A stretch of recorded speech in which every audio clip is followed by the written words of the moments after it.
Welcome to our channel. We hope you enjoy our narrated stories. When I was young, I fell in love with a girl. Her heavy, black Doc Marten boots, climbing out of her boyfriend's shitty old sedan, caught my eye as I stumbled off the school bus, my friend slamming into me from behind. I watched her smile and laugh, dumbstruck, before I was shouldered out of the way by other students, anxious to flee the tall yellow monstrosity behind me, but I couldn't stop staring. She wore a crushed velvet blue mini dress, a thick black choker necklace, and fishnet tights that made her pale legs glow. She had the prettiest smile, big brown eyes, auburn red hair, and a light dusting of freckles that somehow pulled the look together, and I hated her boyfriend instantly for the way she looked up at him. She was my friend's older sister, but my friend ceased to exist when her sister invited me into her bedroom to listen to 9-Inch Nails and hang out on her giant, messy bed. We stared at the dark purple ceiling and twinkling Christmas lights and talked about how cool Trent Reznor was. I doubt she knew the depth of my crush, but she let me call her a friend, and at the time, that was enough.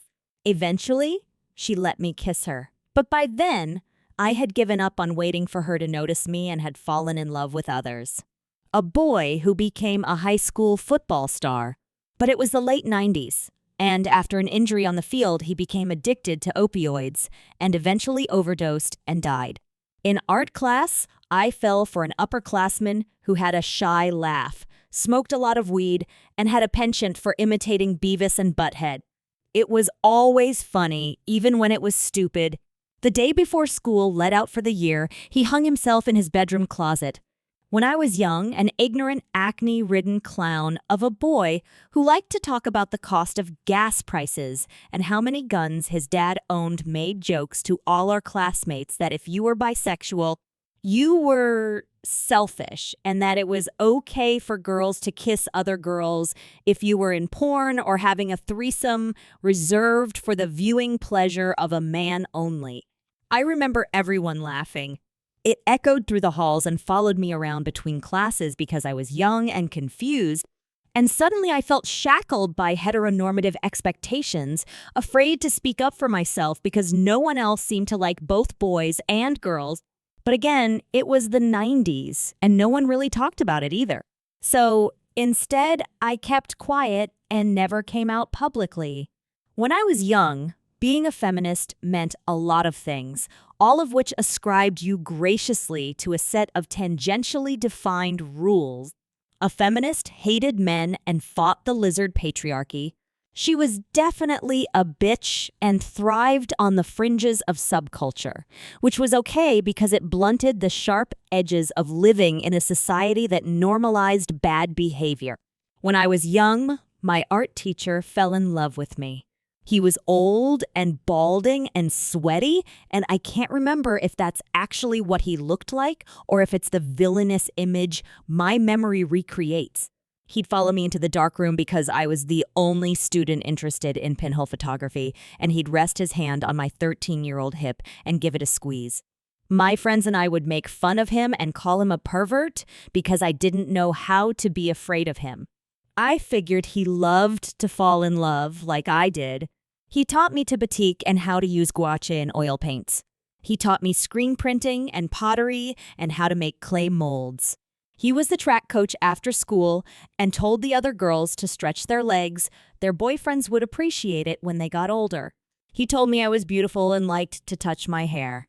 When the school year ended, he wrote me a love letter and left it tucked inside a box of a finished piece of art. When I found it, I balled it up, threw it in a trash can, and never saw him again. When I was young, my English teacher wanted to spend more time with me, so he invited me onto his boat at his lake house after school. Another time, he bought me a t-shirt and asked me to come out to the parking lot before school ended so he could give it to me because he left it in his trunk. I said no, but not the firm kind of no, the definitive what you're asking of your student is wrong kind of no. I said no, like he was just another boy asking me out. Nah, I'm all set. He didn't seem offended, though he no longer engaged in heated discussions regarding satirical literature with me during study hall. He stopped sharing his favorite books with me, too. I saw him years later at a bar when I was old enough to drink, and he didn't recognize me, or if he did, he was no longer interested. When I was less young, I left high school and fell in love with another girl. Like the first, she transcended all those who preceded her. Her laugh was so big and obnoxious it was embarrassing. But when she left the room, you missed her with all your heart, like she snatched up all your joy and stuck it in her pocket for safekeeping. To be near her was to live in Technicolor. Time passed, and life pulled us in different directions. One day, she sent me an email with a picture of her penis. She had a pair of scissors and a seam tattooed along the length of it. When I saw her next, her breasts had grown larger through hormone replacements, and she never looked happier or more beautiful. I still picture her in that baby blue lacy top, accentuating her new curves, her long neck leading up to the brightest smile. If you met her, you'd never guess she was sexually assaulted by 5 men in a parking lot one night when she was barely more than 17. When I was less young, I learned men liked you better if you smiled. Older men, younger men, teachers, store clerks. Why don't you smile, sweetheart? Estimating the number of times a man's asked me that question would be impossible. I'm sure my scowl always deepened further, but it was clear you weren't allowed to make whatever expression you felt like making if you were a woman, and definitely not if you were a girl. No one ever yelled at boys to smile more, and I wasn't about to because I didn't care if they smiled or not.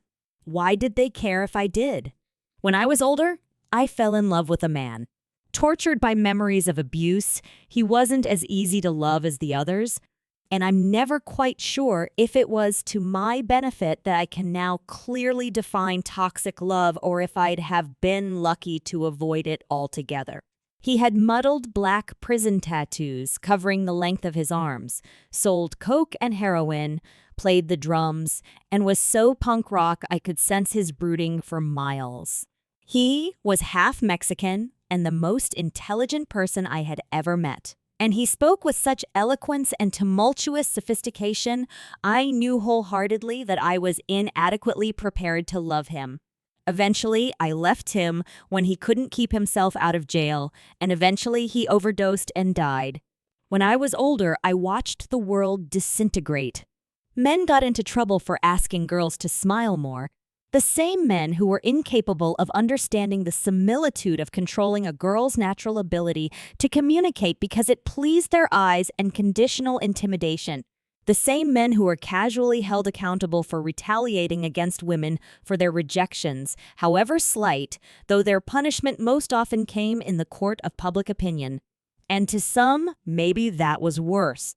When I was older, an entire nation of women repudiated and bucked against a caste of puppets who assisted in reverting women's rights back to a time before the 70s. We watched our liberties slip between our fingers, and I knew without a doubt it was the same men who never comprehended the expression, "Men are afraid women will laugh at them. Women are afraid men will rape them," thinking it nothing more than hyperbole, at best. Who were responsible? The same men incapable of reconciling their reluctant assumption that equality existed the moment we declared it and reality. It was the same men who didn't understand how making jokes about girls kissing girls reserved solely for their visual pleasure and porn makes a girl stay quiet.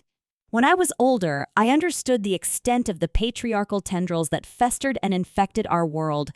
And when I was older, I sat around a fireplace in an expensive hotel room with my straight, cisgene partner playing Scrabble, and realized in one strange lighting strike moment that labels didn't matter so much and that the ability to quantify your identity is impossible. Language is stolen and reshaped by each new generation, and that's okay because you get older and you realize you needed the identity as a young person, because it helped you understand the world a little better. When I was older, I learned I didn't need to smile, even if a man asked me to, and even if it hurt his feelings, because I don't exist for his pleasure. When I was older, I learned how to say no, even if it felt a little too late a lesson. And when I was older, I took comfort in knowing that the world would burn no matter what. There was a kind of freedom in acknowledging that all of us humans just needed to learn to survive each other. The end. Thank you very much for watching. Please don't forget to subscribe our channel for more stories.